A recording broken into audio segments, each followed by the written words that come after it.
When you hear JRPG, you probably think big studio, flashy logos, and turn-based combat polished to a T. But the indie space is bubbling with experiments that push the genre's boundaries. In this video, I'll be spotlighting indie JRPGs that probably flew under your radar that you need to know about. What are some cool indie JRPGs that you'd recommend? Drop your favorites down in the comments. Now, the first game up is actually the sponsor for today's video, and that's Starlight Legacy. This is a small game that has a big heart, made entirely by one person, and nails that old school JRPG charm while giving you modern quality of life touches you didn't even know you wanted. The setup is simple. The world's energy is fading and you need to collect 4 relics to restore it. But here's the twist. You can tackle those 4 zones in any order you want. The game dynamically scales to your level, so the experience feels balanced no matter which path you take first. It's a small change that gives the game an amazing sense of freedom. The world itself is compact but full of secrets. There's hidden chests tucked deep in forests, small detours with treasures, and optional areas that actually feel worth exploring. You can also tweak the experience however you'd like. You can turn off random enemy encounters, adjust your XP gain, or change the control layouts. It's incredibly player-friendly. And for me, the best part is the pacing. Each zone feels like a self-contained chapter, giving you natural breaks while still pushing the story forward. The pixel art is clean and cohesive, the soundtrack is catchy, and the story feels heartfelt without overcomplicating things. It took me around 6.5 hours to finish, and I genuinely enjoyed my time with it. It recently got a massive 2.0 update on PC with tons of tweaks and adjustments, and that update is coming soon to consoles. And if you want to check it out for yourself, it's available on pretty much every platform. I'll leave a link in the description for you to check it out. Next up, we have Lunar Lux, and this is one of those games that instantly hits you with a vibe the moment you boot it up. The neon color palette, the ambient synths, and the little pixel art dust floating across a starlit background. You know you're in for something special. In the game, you play as a space ranger trying to protect humanity's lunar colony from an antimatter comet, and the world just feels alive here. But what really sets Lunar Lux apart is the combat. It's this hybrid of Mega Man Battle Network, Undertale, and a splash of Expedition 33. Every turn you pick an attack and then a support skill. These can be anything from healing, doing extra damage, or restoring shields. But when it's your opponent's turn, you have to actively dodge projectiles and block on a grid. It keeps you locked in every second, not just picking options from a menu, but reacting and reading attacks like an action game. And the soundtrack, it's absolutely incredible. It goes from chill atmospheric synths during exploration to high energy rock when things heat up. It gives even the smallest fights this sense of scale and drama. The story doesn't try to be grand or world ending, even though it literally is. It's more about the people, the quiet moments, and this optimistic tone that's honestly rare in sci-fi JRPGs. And at around 10 hours long, it doesn't waste your time. There's no padding, no unnecessary grinding, just a tight, well-paced adventure that ends exactly where it should. If you like games that mix old school structure with fresh mechanics, Lunar Lux is an easy recommendation.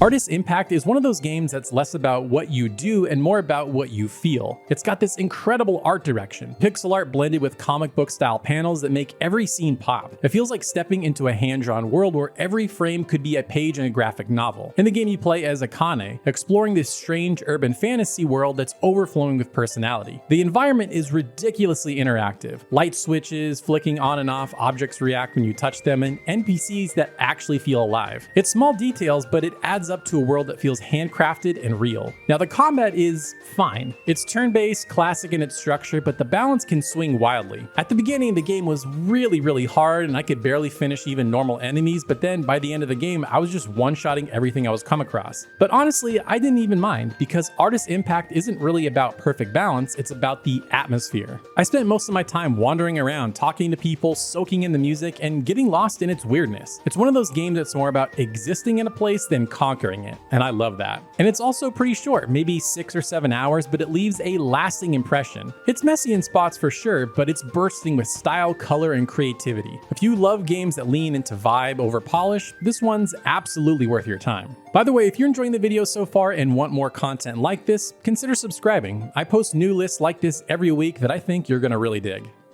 Next up, we have Quartet, and this game is such a gem for anyone that grew up in the Super Nintendo or PlayStation 1 era of JRPGs. It's got everything you'd expect from classics: turn-based combat, pixel art, memorable music, but it doesn't feel like it's copying the past. It feels like someone modernized that era. You start out with 4 separate stories that seem unrelated. You then play through them in any order you want, meet different protagonists, and slowly piece together how their paths intertwine. It's a super satisfying structure, and by the time the threads start connecting, you're fully invested in every every character. The combat is fast-paced and strategic without being complicated. You can also swap party members mid-fight to juggle cooldowns and enemy weaknesses, and every battle feels like a little puzzle. It's not the kind of game where you can just mash attack and coast, but it's not punishing either. It keeps you thinking without slowing you down. And the writing is genuinely great. Each party member has personality, humor, and quirks that make them stand out. I mean, there's a hippo party member. I mean, when was the last time you played a JRPG where you had a hippo as a party member? I'm probably thinking never. The tone walks that perfect line between funny and heartfelt. Quartet doesn't try to reinvent the JRPG, but it refines it. It's that feeling of being back in your childhood bedroom, playing cartridges until 2 a.m., except now it runs smoothly, it respects your time, and still feels fresh.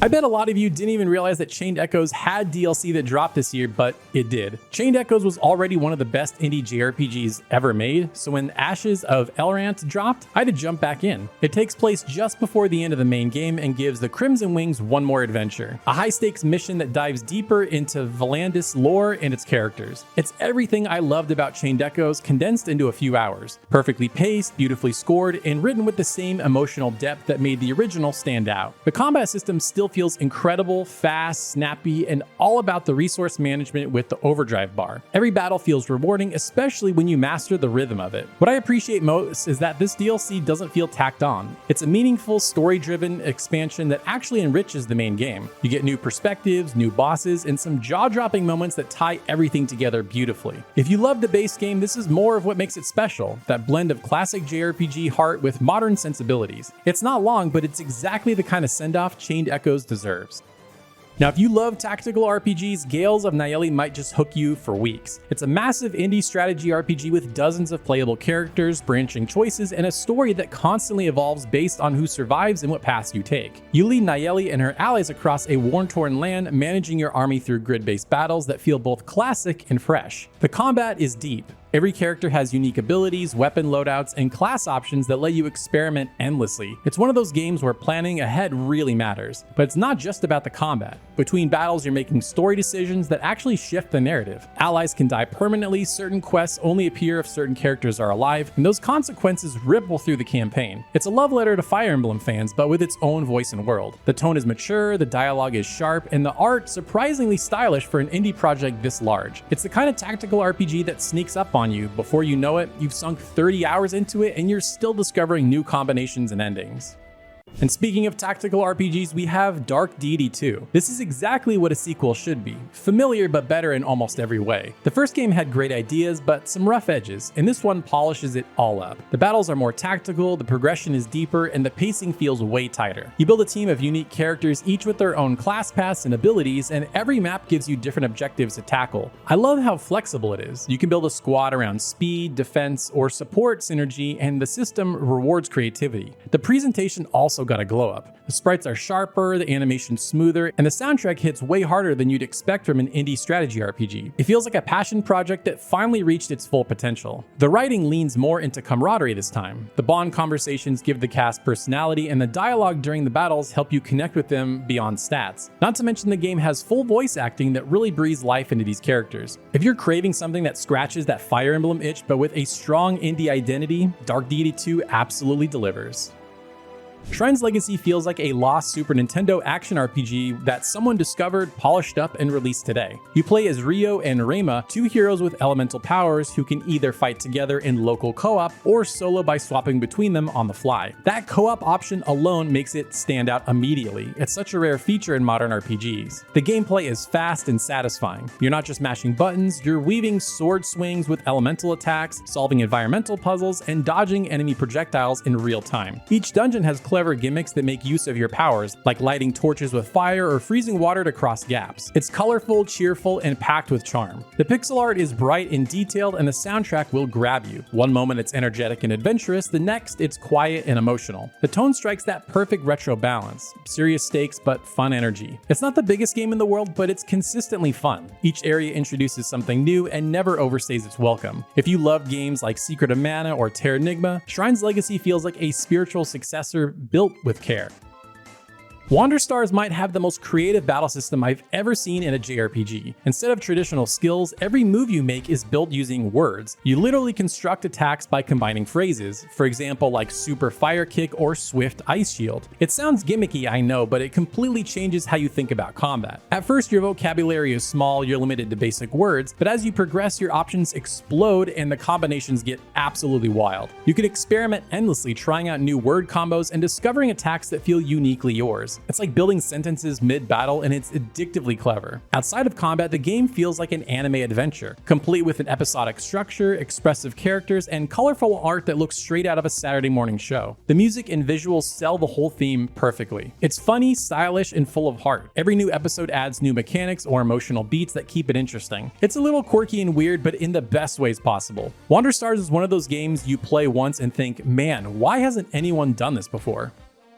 And while not an indie game in the traditional sense, Fuga Melodies of Steel 3 has the heart of one, and I wanted to include it. The Fuga series is one of the most emotional and underappreciated tactical RPG trilogies out there, and the third game brings everything full circle. You command a group of kids piloting a giant war tank as they fight to survive in a world that's constantly testing their courage and morality. Every decision matters. You'll be choosing who fights, who rests, and who you're willing to risk in life or death situations. There's a heavy emotional weight behind every move you make because these aren't faceless soldiers, they're children, friends, and family. In between battles, you'll manage the tank, upgrade systems, and deepen bonds through conversations that reveal new layers of each character. Those quieter moments hit hard because you know what's at stake when the fighting starts again. The combat itself is still turn-based, but with a strong focus on positioning, combos, and resource management. It's equally part strategy and emotional storytelling. It's not necessarily a feel-good game, it's more bittersweet, heavy, but also unforgettable. If you're looking for something that means something, that sticks with you long after the credits roll, Fuga Melodies of Steel 3 is absolutely worth your time. Now, these are some of the best recent indie JRPGs, but the biggest JRPG franchise out there is Pokemon, and if you want to see me suffer through the worst games in that franchise, make sure you watch this video next.